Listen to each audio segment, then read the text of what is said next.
로마서 1장부터 7장까지 우리가 살펴보고 오늘부터 로마서 8장 강해를 시작합니다.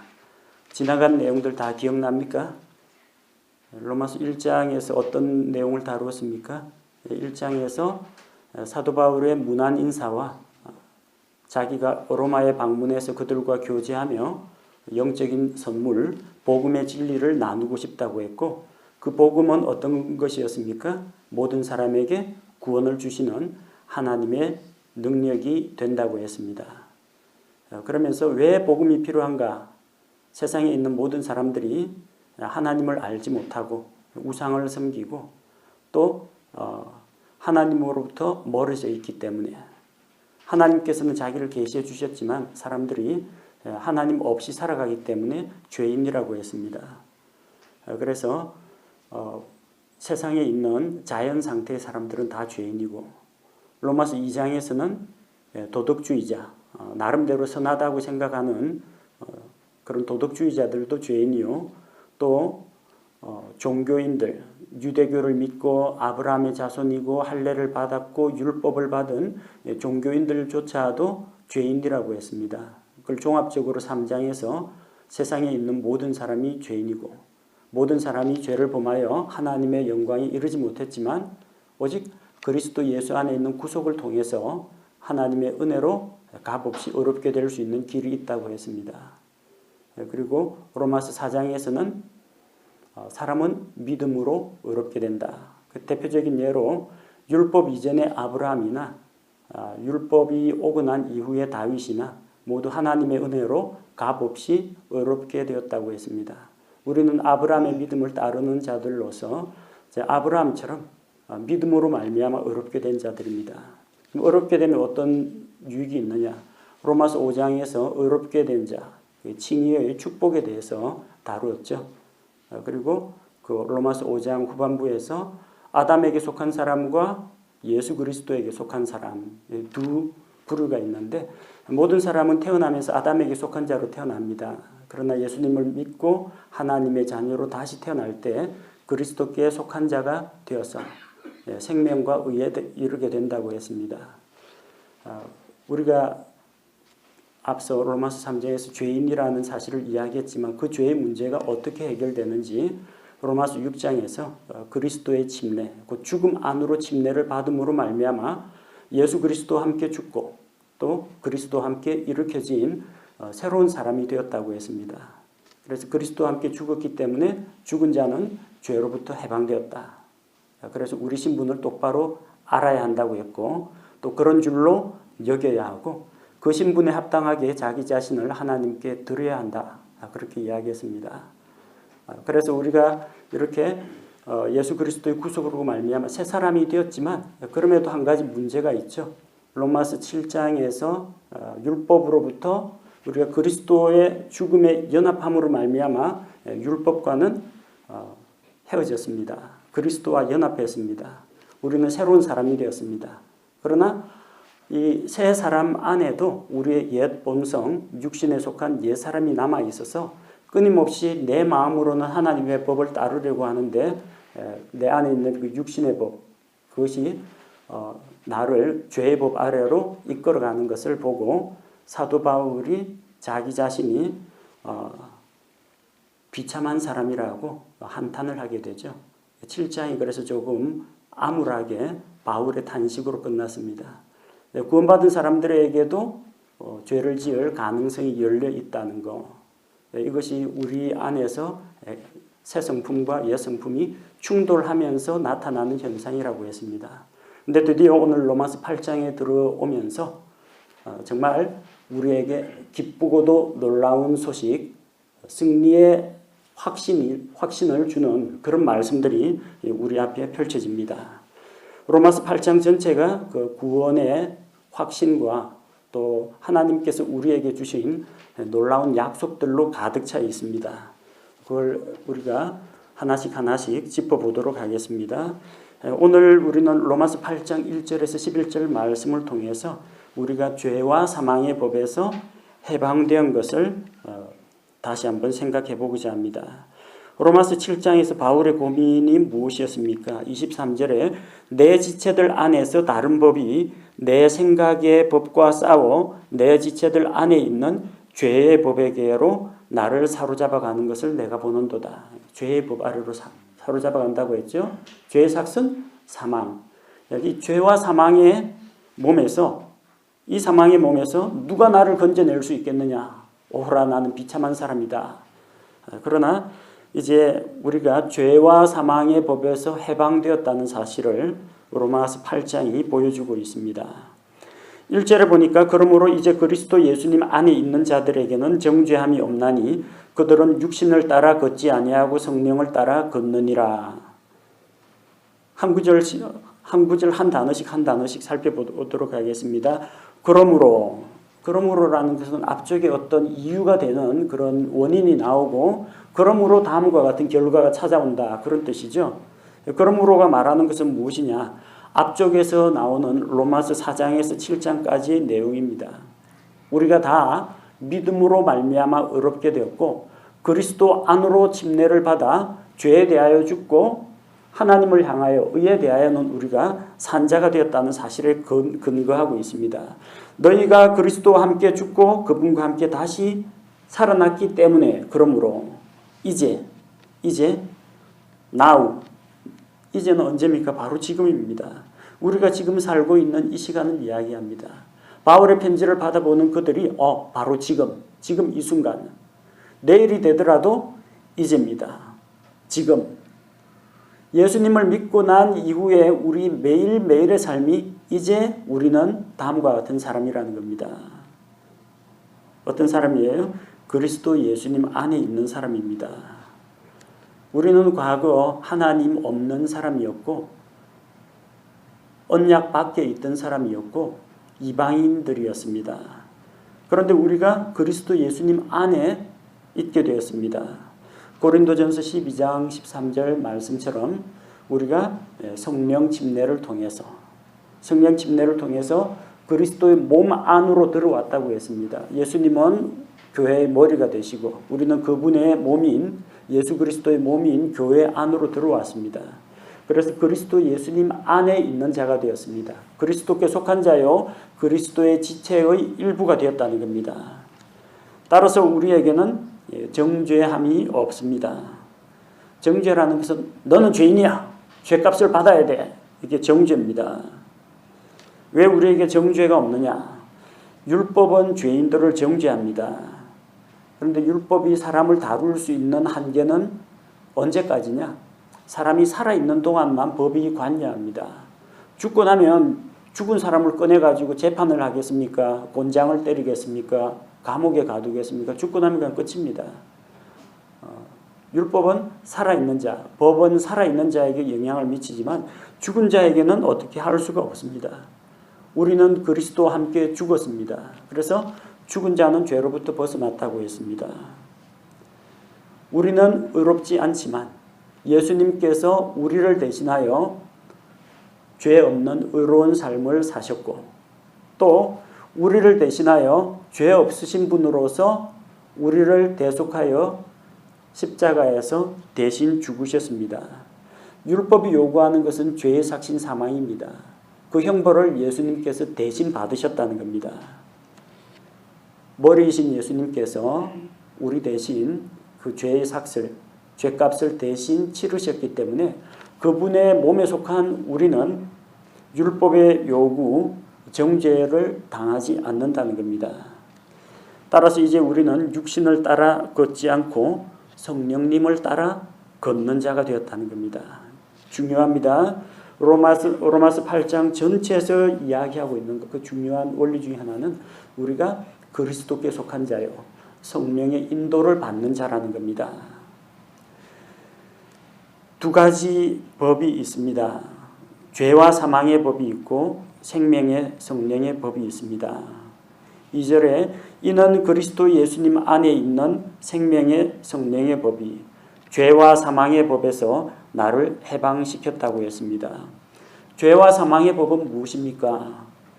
우리가 로마서 7장 23절에서 읽은 것처럼 내 마음으로는 하나님의 법을 즐거워하는데 내 안에 있는 다른 법이 내 생각의 법과 싸워서 내 지체들 안에 있는 죄의 법 아래로 나를 끌어간다고 했습니다. 죄의 법은 나를 잡아갑니다. 끌어갑니다. 정복합니다. 굴복시킵니다. 그리고 사망의 법 아래로 심판과 형벌의 자리로 데려갑니다. 죄와 사망의 법은 우리를 억압하고 우리를 속박하는 법이라는 겁니다. 반면에 생명의 성령의 법은 죄인들을 죄로부터 풀어줍니다. 마귀로부터 해방시킵니다. 율법의 멍에로부터 자유롭게 합니다. 생명의 성령의 법은 억압이 아니라 그리스도 안에서 우리에게 자유를 주는 법이라는 겁니다. 그래서 생명의 성령의 법은 우리를 억압하던 바로 그 죄와 사망에서 우리를 해방시켰습니다. 생명의 성령의 법이 죄와 사망의 법에서 나를 해방시켰기 때문이라고 했습니다.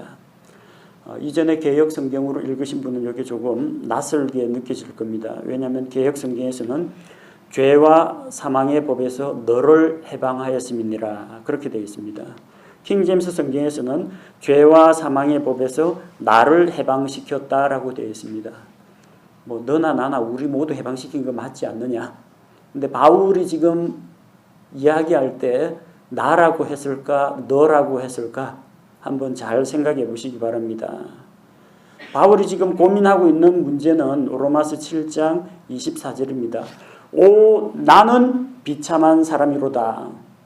누가요? 너는 비참한 사람이다가 아니라 나는 비참한 사람이로다. 이 사망의 몸에서 누가 나를 건져내랴. 누가 널 건져주겠니? 이게 아닙니다. 지금 바울의 고민입니다.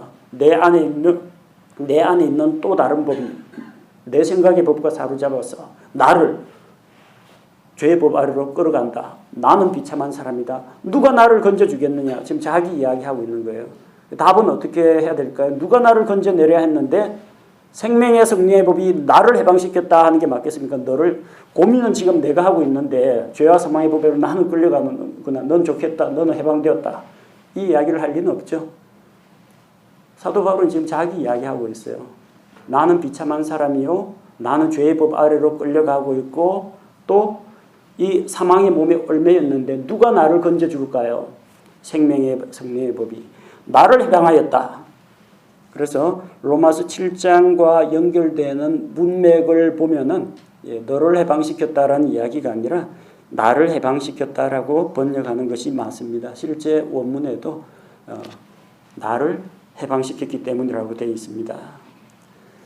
자, 3절에서 4절 이 죄와 사망의 법에서 정죄하고 사망, 죄의 삭을 요구하는 그 율법에서 우리가 어떻게 벗어나느냐.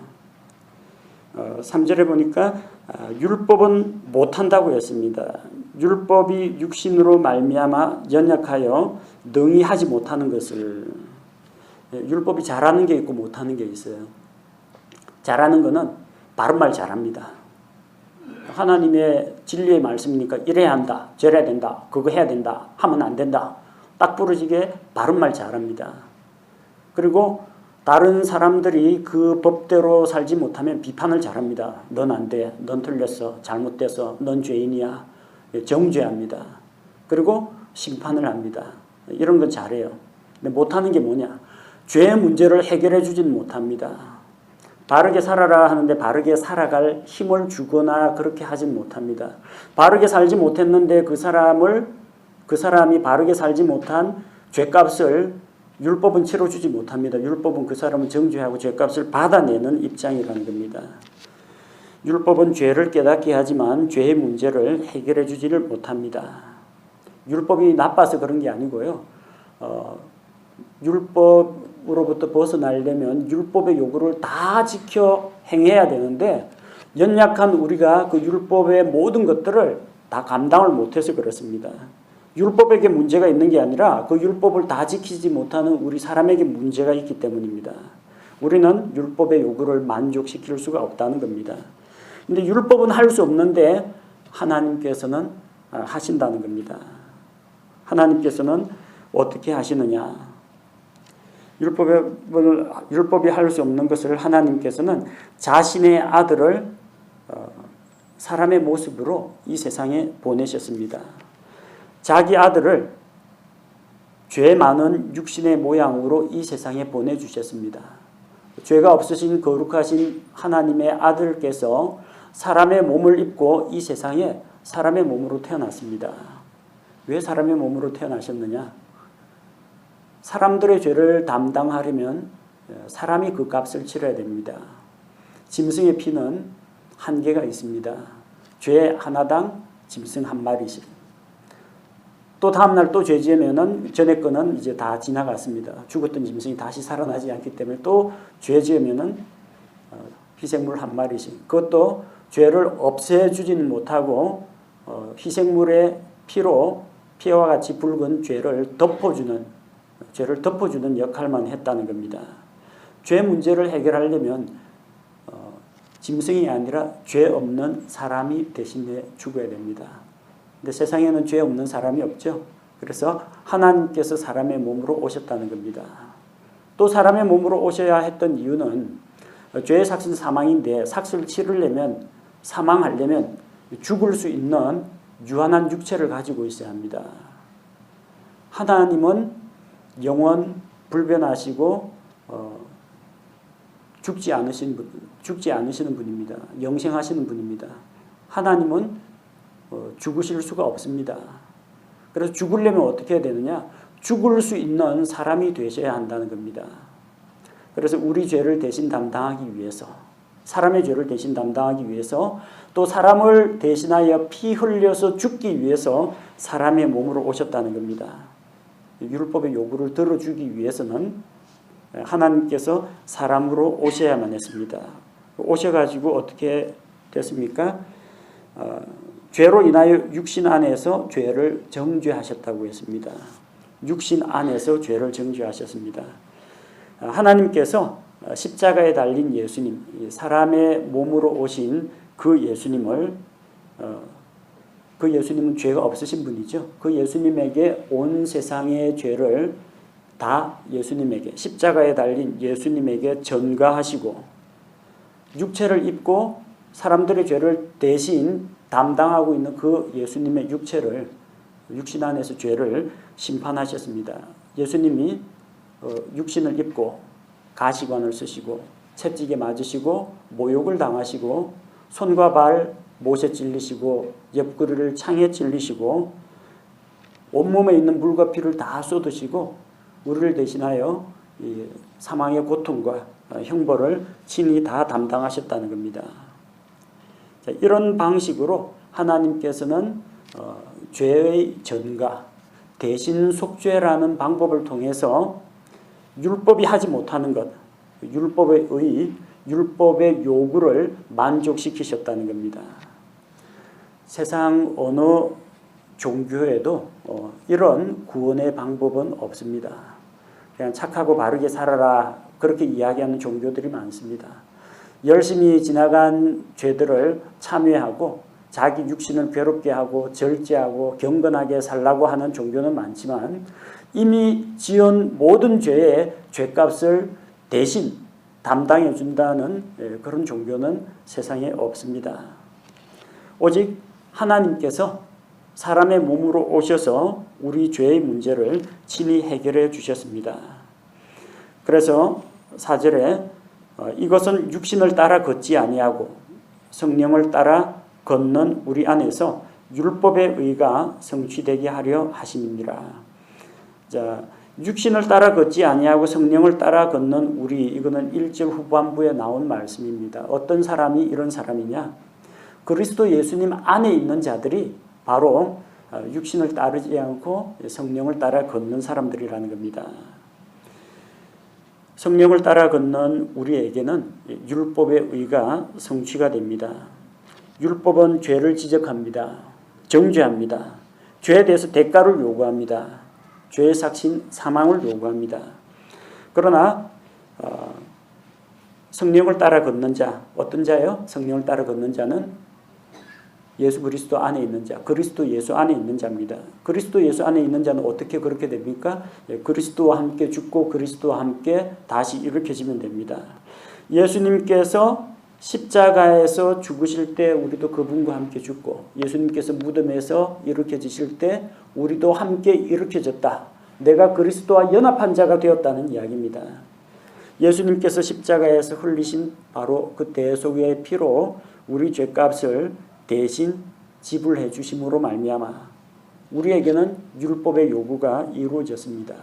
우리가 율법에 있는 모든 법조문을 하나도 빠짐없이 완벽하게 지킴으로써 율법의 의가 이루어진 것이 아니라, 율법이 요구하는 것, 죄에 대한 대가를 예수님의 피값을 통해서 대신 치름으로 말미암아 우리에게 율법의 의가 성취가 되었고, 율법은 더 이상 우리에게 뭐 달라고 하질 않습니다. 이미 받았기 때문에. 자, 그래서 성경은 육신을 따르는 자들, 그리고 성령을 따르는 자들에 대해서 이야기합니다. 무엇을 따르느냐가 중요합니다. 따르다, 영어 성경에 이제 after라고 되어 있거든요. 따르다라는 것은 어떤 모습이나 형상을 본받다라는 겁니다. 우리가 누구를 닮다 할 때 영어에 뭐라고 합니까? look after라고 하죠. 우리가 우리의 모양을 따라, 우리의 형상을 따라 사람을 만들고, 그 따라서라는 것은 뭘 말하느냐? 하나님의 성품을 본받은 닮은 자를 만드셨다는 이야기입니다. 자, 따른다는 것은 어떤 것을 본받는 것을 이야기합니다. 닮은 꼴이 되는 걸 이야기합니다. 육신을 따르는 자는 과거 옛 육신의 생각들, 그리고 옛 사람을 닮은 그런 삶을 사는 사람을 이야기합니다. 육신을 따르는 자들은 육신의 일들을 생각합니다. 성령을 따르는 자들은 성령의 일들을 생각합니다. 육신의 일들은 어떤 것이 있습니까? 지난번에 이야기했던 것처럼 거기 검은 개가 좋아하는 거죠. 정욕적인 거, 쾌락을 추구하는 거, 방탕한 것, 나태한 거, 시기하고 다투고 분열을 일으키는 거, 이게 다 육신적인 것들입니다. 고린도전서 3장에 보면은 육신적인 그리스도인, 어린아이와 같은 육신적인 그리스도인들의 삶의 모습들이 나와 있습니다. 그런 육적인 것들을 추구합니다. 성령을 따르는 자들은 성령의 일들을 생각합니다. 성령의 일들은 거룩하고 순결하고 덕을 세우고 정직하고 감사와 찬양이 넘치고 화목하게 하고 다른 사람을 섬기는 겁니다. 그래서 무엇을 따르느냐에 따라서 우리 삶의 열매가 달라진다는 겁니다. 어떤 열매를 맺게 되느냐? 두 가지 생각, 두 가지 열매가 있습니다.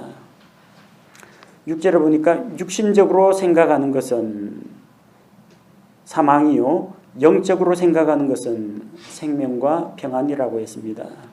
육신적으로 생각하는 것은 사망입니다.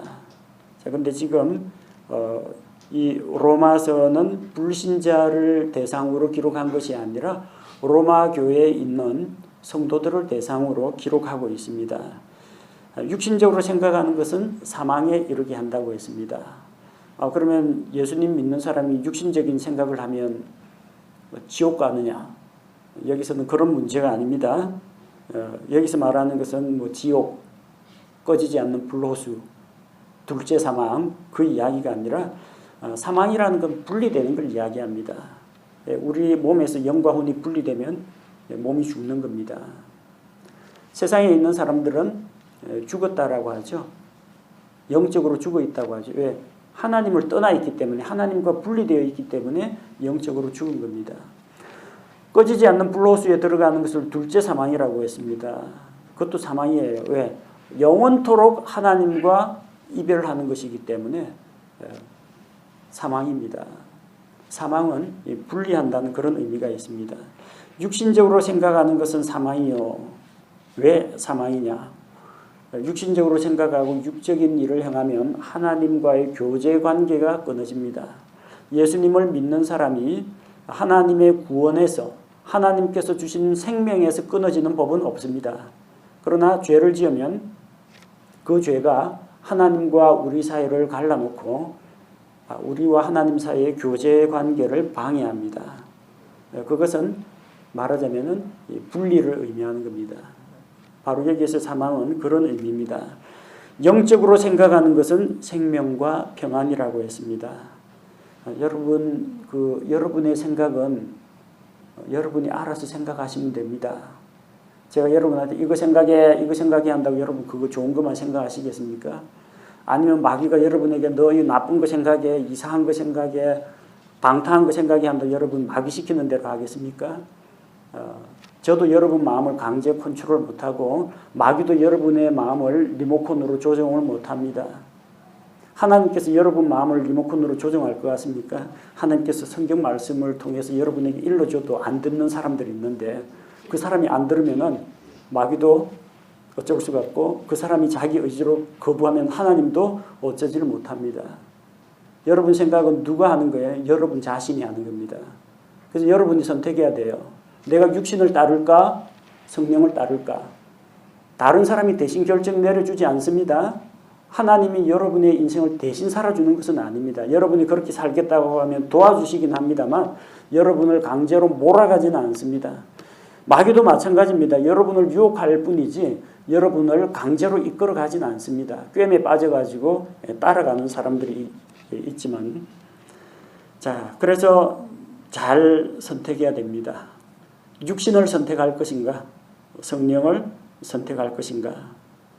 그런데 무엇을 선택하느냐? 거기에 따라서 자기가 선택한 그 결과를 얻게 된다는 겁니다.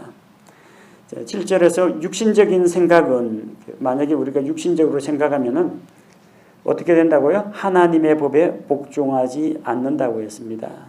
육신이라는 것이 우리 과거 아담의 타락한 죄의 본성을 이야기합니다. 그 죄의 본성은 하나님을 싫어하고 하나님을 거스르고 하나님께 반역하는 겁니다. 그러니까 하나님의 법에 복종하지 않는 거죠. 또 참으로 그리할 수도 없으므로 복종할 수도 없으므로 하나님과 원수된다고 했습니다. 육신적인 생각은 하나님의 법에 복종 안 합니다. 반역을 일으킵니다. 하나님에게 항거합니다. 그래서 결국 하나님과 원수된다는 겁니다. 여러분 살면서 되도록이면은 친구 관계는 못 만든다 할지라도 원수는 많이 만들지 마세요. 적을 만들지 마세요. 여러분보다 힘센 사람하고 원수를 맺으면 여러분보다 계급이나 권세가 높은 사람하고 원수 맺으면 인생이 참 피곤해집니다. 그냥 좋게 갈 수 있는 것도 트집 잡고 간섭하고 그 다음에 뒤에서 음해하고 하면은 인생이 참 힘들어집니다.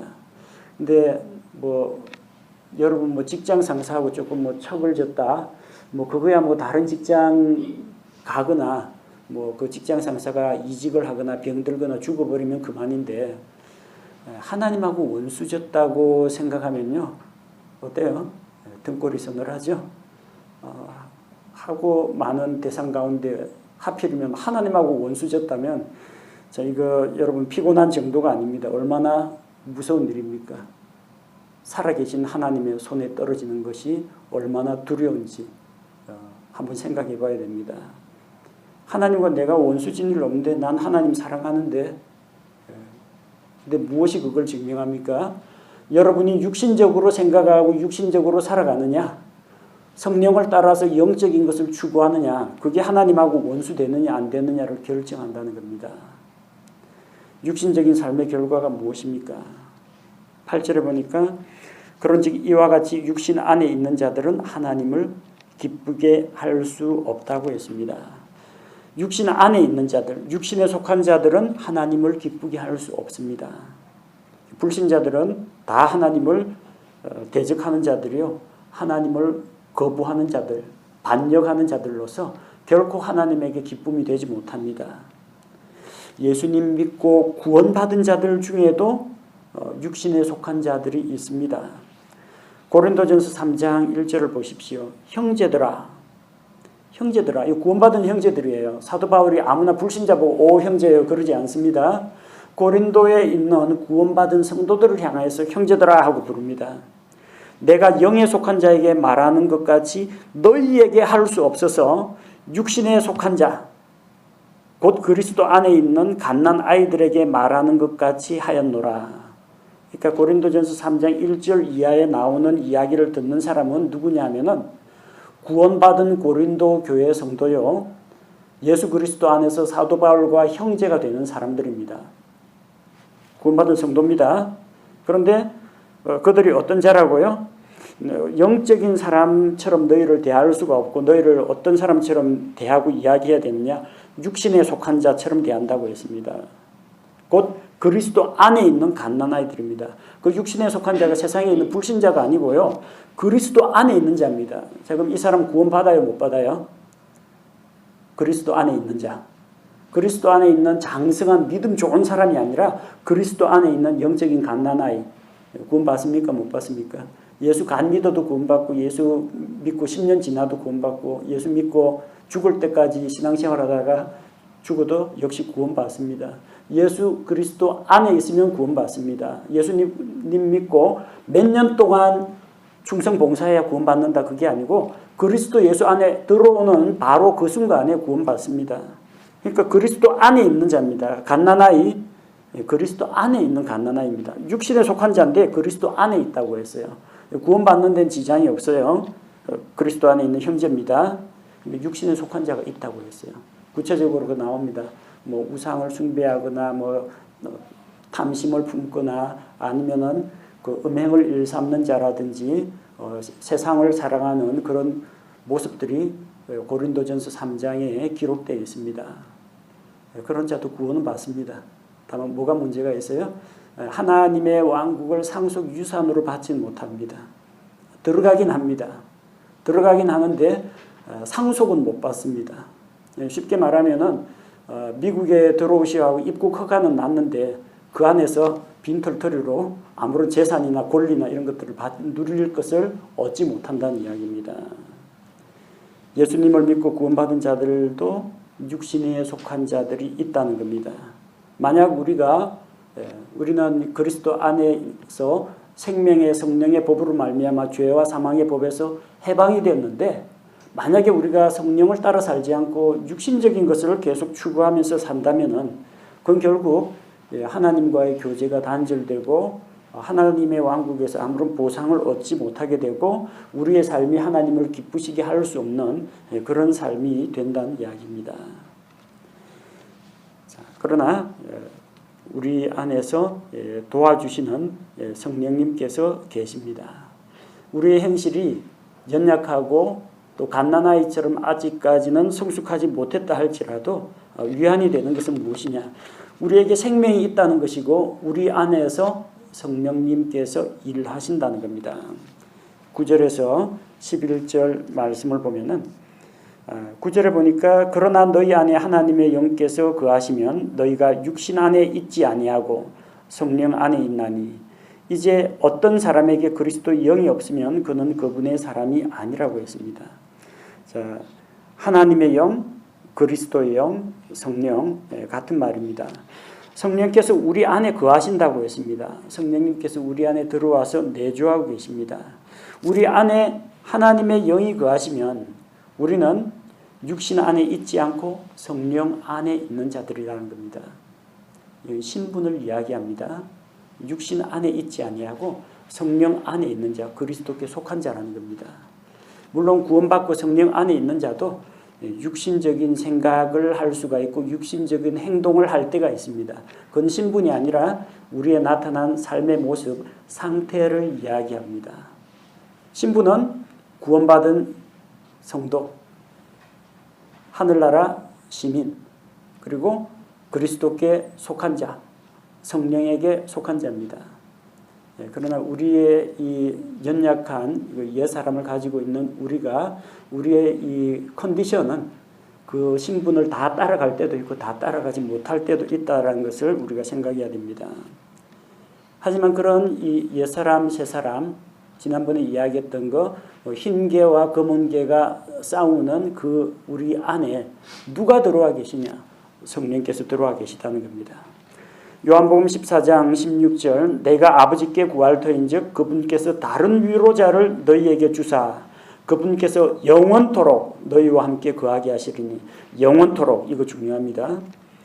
성령께서 우리 안에 들어와 계신다라고 했는데 영원토록 거하신다는 겁니다. 신약시대의 성령의 사역은 믿는 자 안에 영원토록 내주하십니다. 구약시대에는 안 그랬어요. 구약시대에는 하나님께서 특별한 소수의 사람들에게 한시적으로 계시다가 그 사람이 임무를 다 완수하면, 혹은 그 사람이 하나님께 범죄하거나 반역을 저지르면 떠나가셨습니다. 사울 왕이 그랬습니다. 하나님의 영이 그에게 임했습니다. 왕으로서 백성을 다스렸습니다. 그러나 그가 마음이 교만해져서 하나님의 명령을 온전히 순종하지 않았을 때 결국은 하나님께서 하나님의 영은 사울을 떠나고 악한 영이 그에게 임했습니다. 삼손을 보십시오. 그가 하나님의 언약 안에 있을 때는 그 엄청난 괴력으로 이스라엘 백성을 블레셋의 손에서 구원하고 놀라운 일들을 행했습니다. 그러나 그가 사사롯의 본분을 망각하고 방탕한 생활을 하고 마침내 여자 무릎팍 빼고 자면서 자기 언약의 비밀을 다 털어놓자 머리털 다 밀리고 두 눈이 뽑히고 하나님의 영께서는 벌써 그를 떠나가셨습니다. 두려운 일이죠. 오죽하면 다윗도 밧세바와 간음을 저지른 다음에 주의 거룩한 영을 내게서 거두지 마옵소서라고 기도를 할 정도로 두려워했습니다. 구약시대 성령께서는 그렇게 사역을 위해서 임하셨기 때문에 사역을 마치거나 그가 사역이 합당치 않은 자가 되면은 언제든 떠나셨습니다. 그러나 우리는 어떤 행위나 노력으로 구원받은 것이 아니라 값없이 은혜로 구원받은 것이기 때문에 우리의 어떤 부족한 행실이 우리의 구원을 취소하지는 못합니다. 신약시대 성령께서는 우리 안에 들어와서 우리와 함께 거하시는데 영원토록 너희와 함께 거하신다. 놀라운 약속입니다. 솔로몬이 백향목과 또 귀한 돌과 은과 금으로 도배를 해놓은 예루살렘 성전에도 하나님께서 상주하지는 않으셨습니다. 이스라엘 백성과 교제하러 그분의 영광이 임재하기만 했을 뿐입니다. 그런데 믿는 자 안에 성령께서 들어와 계십니다. 너희가 하나님의 성전인 것과 하나님의 성령께서 너희 안에 거하시는 것을 너희가 알지 못하느냐. 고린도전서 3장 16절 말씀처럼 성령은 구원받은 성도들 안에 거하십니다. 만약 그 안에 하나님의 영, 그리스도의 영, 성령, 어떤 표현이든 좋습니다. 그리스도의 영이 없으면 그리스도의 사람이 아닙니다. 그리스도께 속한 자가 아닙니다. 그러나 성령께서 거하시면 그가 그리스도의 사람이 되었다면 비록 아직은 육신적이고 갓난아이 같을지라도 성장할 가능성이 있다는 겁니다. 몸속에 들어온 반쪽짜리 정자나 난자 그 상태에서는 아직 태어나지 않았죠. 그 상태는 사람이 아닙니다. 자라지 않습니다. 얼마 지나면 수명 다해서 죽거나 백혈구한테 잡아먹혀서 죽습니다. 그러나 수태가 되어가지고 엄마 뱃속에 있으면은 나중에 몸 안에서 세포 분열해가지고 자라가지고 몸 밖으로 나오죠. 출생을 하죠. 그때는 사람입니다. 어릴 때 똥오줌 못 가리고 국어도 못하고 산수도 못 풀고 그러지만 점점 자라면은 성장하고 변화하면은 많은 것을 할 수 있게 됩니다. 변화하고 성장하고 무한한 가능성이 열려 있습니다. 문제는 생명이 있느냐 없느냐의 차이입니다. 지금 상태가 어째 행실이 예수 믿었다고 하는데 예수 믿은 지 얼마 안 돼서 그런지 불신자만도 못한 그리스도인도 있을 수 있습니다. 근데 불신자하고 비교할 수는 없어요. 불신자는 아직까지 거듭나지 않은 자, 생명이 없는 자고 이 아직은 갓난아이 같고 육신적인 그리스도인은 그리스도의 영이 있는 사람입니다. 그리스도의 영이 있는 사람하고 없는 사람은 외적으로 나타나는 행동은 뭐 별 차이가 없다라고 할지라도 엄청난 차이가 있습니다. 있다와 없다의 차이입니다. 생명이 있다, 생명이 없다. 살았다, 죽었다의 차이만큼 큰 차이가 있다는 겁니다. 여러분 주변에 자녀들이 속썩이더라도 너무 속상해하지 마십시오. 아직까지 성장할 기회가 많이 열려 있습니다. 아이고 우리 남편은, 아이고 우리 부인은 언제 변화되나. 그래도 불신자보다 낫습니다. 불신자는 아직 출발도 안 했습니다. 그러나 이미 예수님 믿고 예수님 영접하고 구원받았다면 적어도 최소한 태아는 아니고 몸 밖으로 나온 세상에 출생한 갓난아이 수준은 됩니다. 생명이 있습니다. 자라갑니다. 배워갑니다. 변화될 수가 있습니다. 성령은 구원받은 성도들 안에 거하십니다. 우리를 죄와 사망의 권세에서 해방시키시고 그리스도께 속한 자로 만들어 주십니다. 10절 말씀해 보니까 또 그리스도께서 너희 안에 계시면 몸은 죄로 인해 죽었으나 성령은 의로 인해 생명이 되시느니라. 몸은 죄로 인해 죽었으나 이 몸 아담의 후손인 우리는 아담으로부터 물려받은 그 유전자가 자자손손 내려오면서 오늘날 이 우리 몸을 구성하고 있습니다. 이 몸은 죽습니다. 아담의 범죄로 인해서 아담에게 속한 모든 육체는 죽음을 향해서 가고 있습니다. 몸은 죄로 인해 죽었으나 아담의 죄 때문에 모든 사람은 육체의 죽음을 맞이합니다. 하지만 우리는 로마서 5장에서 아담에게 속한 자인가 그리스도께 속한 자인가 두 종족이 있다고 했죠. 우리는 아담 종족이 아니라 출생은 엄마 뱃속에서 한번 태어날 때는 아담 종족으로 출생을 했는데 그 이후에 성령으로 다시 태어나서 거듭나서 그리스도께 속한 자, 성령께 속한 자가 되었습니다. 그래서 성령은 의로 인해 생명이 되신다고 했습니다. 우리에게는 의가 없습니다. 의는 예수님께서 십자가에서 이루셨습니다. 하나님의 공의, 하나님의 율법을 만족시키셨습니다. 그 예수님의 공로, 예수님의 의를 힘입어서 우리가 의롭게 되었는데 바로 그 의로 인해서 성령께서 우리에게 생명이 되신다는 이야기입니다. 개역에서는 몸은 죄로 인해 죽었으나 영은 의를 인해서 산 것이다 라고 번역을 했는데 흠정역은 영은 의를 인하여 산 것이 아니라 성령은 우리에게 생명이 되신다고 했습니다. 영어 성경 NIV에는 Your Spirit이라고 되어 있는데 킹 제임스 번역에는 The Spirit이라고 되어 있습니다. 성령께서 생명이 되신다. 어떻게 생명이 되시느냐?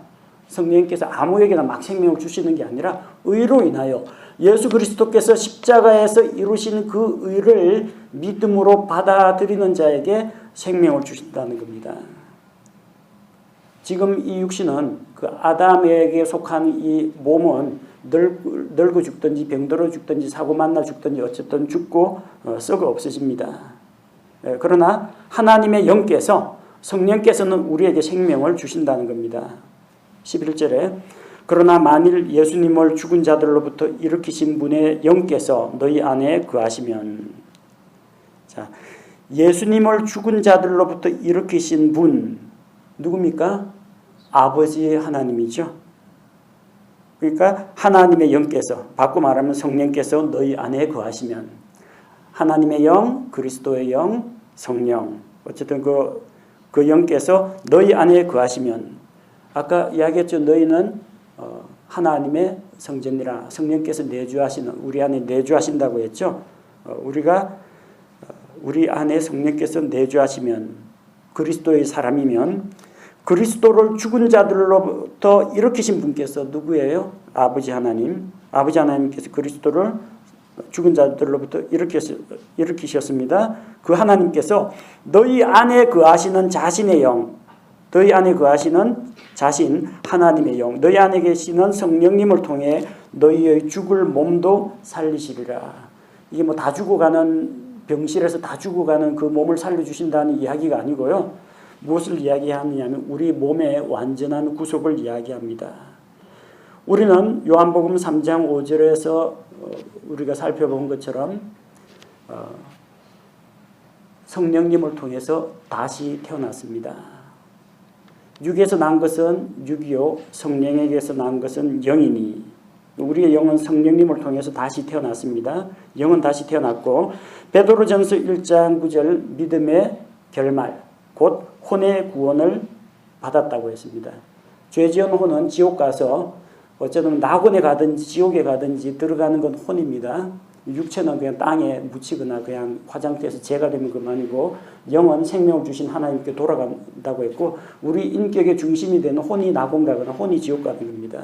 혼의 구원은 무엇을 말하느냐? 우리가 예수 그리스도를 믿음으로 말미암아 우리 혼이 지옥에서부터 구원받아서 천국으로 들어갈 수 있게 됐다는 겁니다. 혼의 구원은 이미 받았습니다. 믿음의 결국 곧 혼의 구원을 받았습니다. 근데 우리 몸은 아직 구속을 못 받았어요. 이 몸은 여러분 아시겠지만 늙어가고 얼굴에 주름 잡히고 머리카락 빠지고 여기저기 삐걱거리고 뭐 허리가 아프고 뭐 하여튼 어쨌든 노화 그리고 죽음을 향해서 가고 있습니다. 그건 어떤 방식으로 구원하시느냐? 영과 혼과 몸이 다 구원을 받아야 되는데 영은 이미 다시 태어났고 혼은 구원을 받았는데 몸의 구속은 언제 이루어지느냐? 예수님을 죽음에서 일으키신 그 하나님의 영이 우리 안에 계시면 우리 안에 거하시면 예수님을 일으키신 바로 그 하나님께서 예수님에게 그 부활의 권능을 주신 바로 그 하나님께서 우리 안에 계신 자신의 영 성령님을 통해서 우리의 죽을 몸도 살리신다고 했습니다. 지금 이 지구상에 있는 이거 원소들로 구성되어 있는 이런 물질로 구성된 이런 몸이 아니라 예수님의 그 부활하신 몸과 같이 거룩한 몸으로 변화가 된다는 겁니다. 고린도전서 15장에 나오는 것처럼 마지막 나팔 소리에 우리가 호련히 변화됩니다.